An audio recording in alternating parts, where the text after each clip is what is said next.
Every now and then, I get an idea that's a little bit, well, pants on head, let's just say.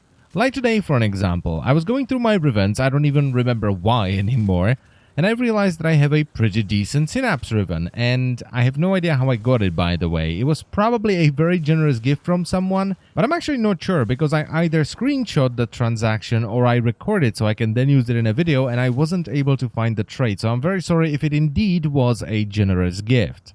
But anyway, I thought this was a good time to finally try the Synapse now that I have a Riven for it, because I never tried it. I never even got it because I got the Amprex before the Synapse, and Synapse is basically just a slightly stronger version of the Amprex, but it's single target because the lightning doesn't chain in between enemies. So I thought it was kind of pointless to get the Synapse when I already got the Amprex. So I jump into the dojo, I get the blueprint for the Synapse, and this was around lunchtime, mind you. I then go back to my orbiter and I rush the build.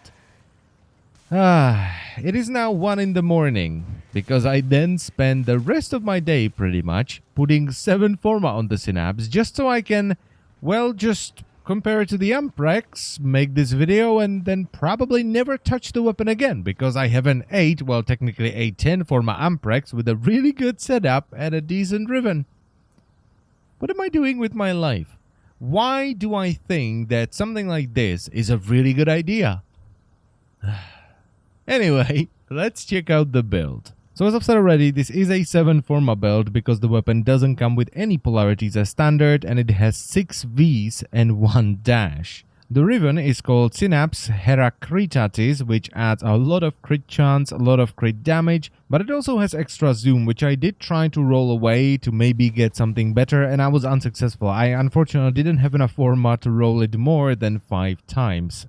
And the rest is a straight up crit build, so split chamber, heavy caliber, and serration for loads of damage, then point strike with vital sense for crit chance and multiplier, and finally 2 elemental mods based on the faction you're going up against. Now the damage of the weapon isn't too shabby, it even works well versus the Grineer where you have bombards that are not weak to corrosive damage, and that's mostly because the weapon just has so much crit chance and multiplier. We have over 200% crit chance, so we're always going to orange crit, and every now and then it will sprinkle in a red crit which has a massive crit multiplier. It's not as good as my Amprex build, but that's mostly because my Amprex build is far more refined than the Synapse one because of the Riven. My Amprex Riven has toxin damage, which means I can use it instead of infected clip, and I can then slot in primed cryo rounds, which adds a lot of damage, and it's pretty good versus bombards. Next up we have the Infested, where the weapon really shines because we're using corrosive damage, which is really good versus the beefier Infested, and the small guys, like Chargers and Leapers, are not weak nor strong versus corrosive damage, so they take full damage from it, and they generally don't have enough health for it to matter anyway.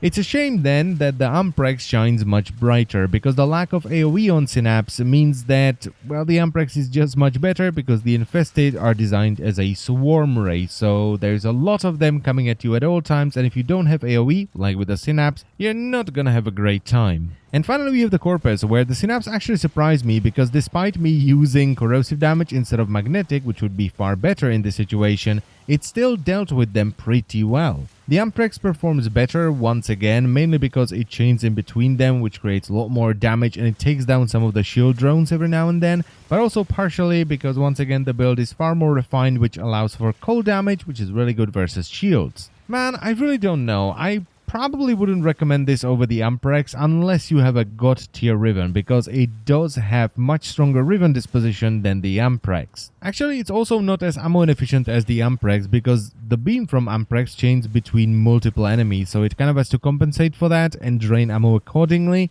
And Carrier's ammo mutation was more than enough for me. I was running a little bit low on ammo when I was running with Helios, but as soon as I slapped on Carrier, I was on full ammo at all times. And, if you're fighting a single target, so if you're doing a boss fight or something like that, it does more damage than the Amprex. You can kind of compensate for the lack of AoE by adding Combustion Beam, which makes all enemies you kill explode for 500 damage, but it doesn't scale, so it doesn't really work outside of the star chart missions. But if you're just fuffing around the star chart or you're leveling the weapon, I would definitely recommend Combustion Beam because it increases your clear speed and it's a lot more fun. That's actually how I did a lot of my leveling. I was just running low-level fissures with combustion beam, which was a lot of fun, I'm not gonna lie. So yeah, I would unfortunately only recommend this if you're a big fan of the weapon already, in which case you already have it and my recommendation does literally nothing, or if you got a god tier Riven for it, because it does have the strongest Riven disposition it can right now. In any other situation, the Amprex just wins. It is, in my opinion, a far superior weapon. And that's pretty much it for the video, so I hope you've enjoyed it, guys. I thank you very much for watching. As always, I'm going to bed, and I will see you next time. Bye-bye.